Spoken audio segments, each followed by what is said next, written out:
welcome back to my channel. Today I'll be talking on the topic the power of revision. The power of revision. Revision simply means going over what you have learned or read before to have better understanding. A lot of students fail today because they fail to revise. They just read once and they feel that is all. But when you keep revising, then you have a better understanding of what you have learned in the classroom or what you have read as a student. Revision helps you as a student to have better understanding of what you have been taught in the classroom or what you have read. Revision also builds confidence in you.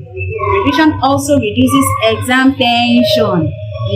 Revision also reduces exam fear. So as a student, don't stop revising. Revise. Some students read a day to exam, which is bad. But as a good student, after reading, you keep revising.